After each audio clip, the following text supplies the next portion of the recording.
Hola, soy Bigger Smoke y si te preguntas por qué estoy grabando esto es porque acabo de ver una cosa que me destruyó toda mi infancia. Te cuento, era un día normal en el que fui a ver a mi hermoso novio CJ mi amor, y llegando al barrio vi en la papelera un disco que decía: no mirar, no le tome importancia, y me fui a acosar a mi CJ, digo, a besar a mi CJ, jejeje, y no estaba en la casa. Me senté en su mueble a esperarlo y vi que él tenía un DVD instalado, y allí recordé el disco que estaba en la papelera que decía no mirar.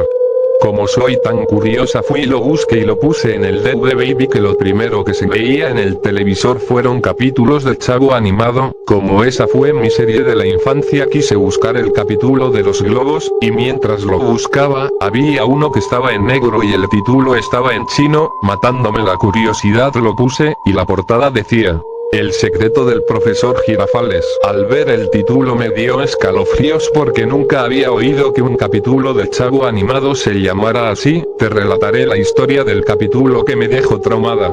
Todo comenzó un martes por la tarde en la vecindad. El ambiente se sentía inusualmente pesado, como si el aire cargara con un presentimiento oscuro. El Chavo, impulsado por su eterna curiosidad y el hambre, decidió salir de su barril al notar que el profesor Girafales había llegado sin sus característicos ramos de flores. Ya no iba a ver a doña Florinda. Su mirada estaba perdida, fría, y caminaba con un maletín negro hacia el rincón más oscuro del segundo patio. Al día siguiente, en la escuela, el Chavo notó algo muy extraño. El salón de clases estaba inusualmente tranquilo y pacífico. Al mirar a los lados, se dio cuenta de la razón. Godínez y Ñoño no habían ido a clases. Lo más perturbador era la actitud del profesor Girafales. En lugar de estar preocupado por la ausencia de sus alumnos, se le veía relajado, sonriente y de un excelente humor, algo totalmente raro en él. La verdad detrás de esa tranquilidad era aterradora.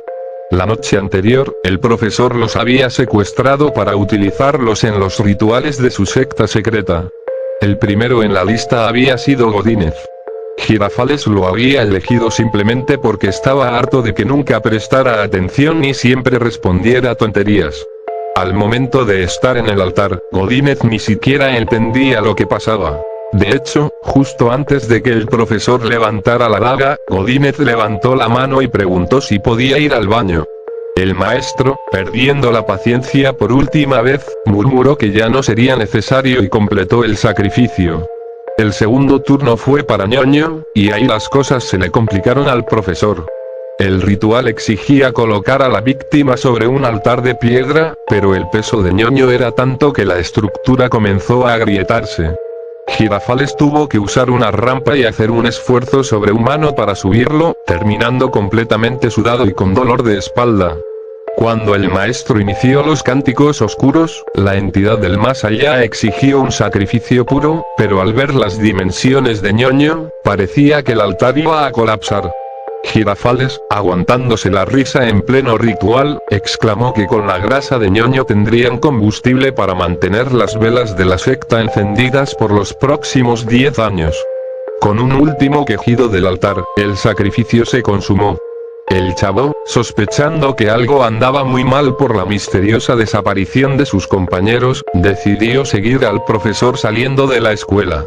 Lo persiguió a escondidas, cubriéndose entre los árboles y las paredes, hasta llegar a una vieja iglesia abandonada a las afueras del pueblo. Al asomarse por una ventana rota, el Chavo vio los restos del altar, las velas negras y las pertenencias de Ñoño y Godínez. El horror lo paralizó. En ese momento, el Chavo cometió un error. Del impacto, pisó una rama seca que crujió ruidosamente. El profesor Girafales, que tenía los sentidos agudizados por el ritual, se dio cuenta de inmediato de la presencia del niño. Al voltear, sus ojos estaban completamente inyectados de sangre. Con una velocidad inhumana, el profesor sacó su enorme daga ritual y corrió hacia la salida gritando que el Chavo sería el siguiente. El Chavo corrió como nunca antes en su vida. Sentía los pasos del profesor justo detrás de él. El maestro, totalmente desquiciado, le lanzaba cortes al aire mientras gritaba profecías oscuras. El niño logró entrar a la vecindad con el corazón en la boca y se metió directo a la casa número 72, cerrando la puerta de golpe. Llorando y temblando, el chavo le contó todo a don Ramón.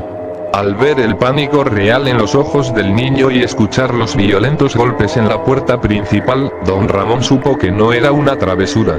Afuera se escuchaba la voz ronca del maestro exigiendo que le entregaran al testigo. Don Ramón no lo pensó dos veces. Caminó hacia su habitación, levantó el colchón y sacó una vieja escopeta de doble cañón que tenía guardada desde sus días de juventud. La cargó con 2 cartuchos pesados, respiró hondo y regresó a la sala. La puerta de la casa cedió. El profesor Girafales entró con la daga en alto, con una sonrisa sádica y listo para atacar al chavo. Pero lo primero que vio fue el cañón de la escopeta apuntando directo a su pecho. Se le acabó la clase, profesor, dijo don Ramón con voz firme. Antes de que Girafales pudiera reaccionar, don Ramón apretó el gatillo. El estruendo del disparo resonó en toda la vecindad. El impacto fue tan devastador que terminó con la vida del perturbado maestro al instante, derribándolo hacia el patio central. La secta y sus amenazas habían terminado para siempre. O eso pensé yo, porque después el capítulo me muestra la vecindad fría y completamente vacía sin ruido ni risas, y luego se coloca la cara del profesor Girafales con la sonrisa completamente perdida y preguntándome: ¿te ha gustado el episodio? ¿O quieres ver cómo seguí con vida?